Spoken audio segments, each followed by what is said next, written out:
Hello friends, welcome to Tridevi cooking channel. ఎంతో రుచికరంగా మరియు తక్కువ సమయంలో తయారైపోయే పూరి లేదా చపాతీ లేదా అన్నంతో అయినా ఎంతో రుచికరంగా ఉండే జీడిపప్పు కూర ఎలా చేయాలో చూసేద్దామండి. ఒక ప్యాన్లో నూనెను వేసుకోండి. నూనె బాగా వేడయ్యాక నానబెట్టి ఉంచుకున్న జీడిపప్పు పలుకులను వేసుకోండి. జీడిపప్పును ఈ విధంగా దోర బంగారు రంగులోకి వేయించి ఉంచుకోండి. ఇప్పుడు అదే నూనెలో కొన్ని బిర్యానీ మసాలా దినుసులు వేసుకోండి. బిర్యానీ మసాలాలు కొద్దిగా వేగాక 2 మీడియం సైజ్ ఉల్లిపాయలను ఈ విధంగా పెద్ద పెద్ద ముక్కలుగా కట్ చేసుకొని వేసుకోండి. గుప్పడంతా వెల్లుల్లిపాయ రెబ్బలను వేసుకోండి. కొన్ని అల్లం ముక్కలను వేసుకోండి. కొద్దిగా పచ్చిమిరపకాయ ముక్కలను వేసుకోండి. ఉల్లిపాయ ముక్కలు బాగా వేగేంత వరకు కలుపుతూ వేయించుకోండి.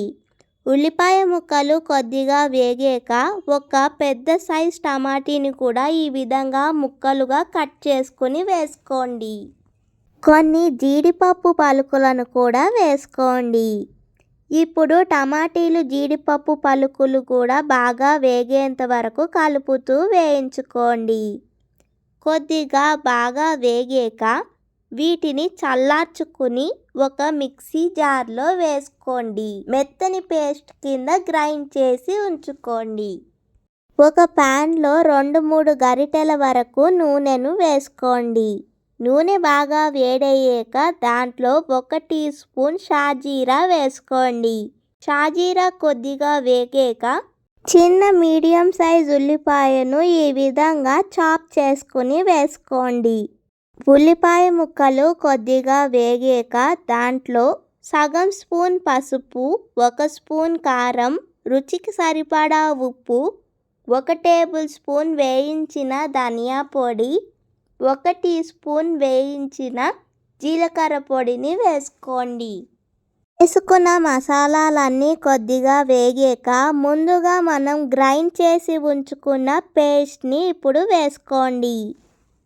వేసుకున్న పేస్ట్కి కూడా అన్ని మసాలాలు బాగా పట్టేలాగా కలుపుకోండి. ఈ విధంగా కొద్దిగా నూనె పైకి తేలేంత వరకు కలుపుకోండి.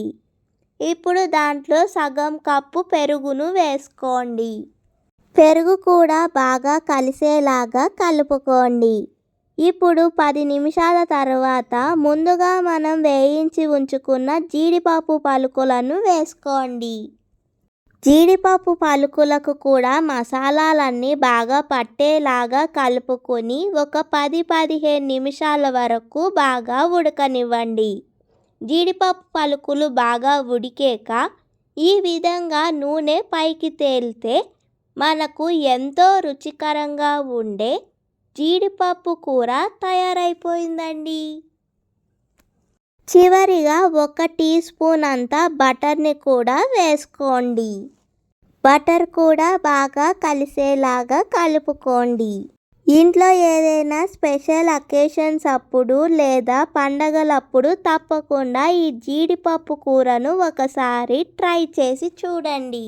మీకు ఈ రెసిపీ కనుక నచ్చితే లైక్ చేయండి, షేర్ చేయండి మరియు త్రిదేవి కుకింగ్ ఛానల్ని సబ్స్క్రైబ్ చేసుకోండి.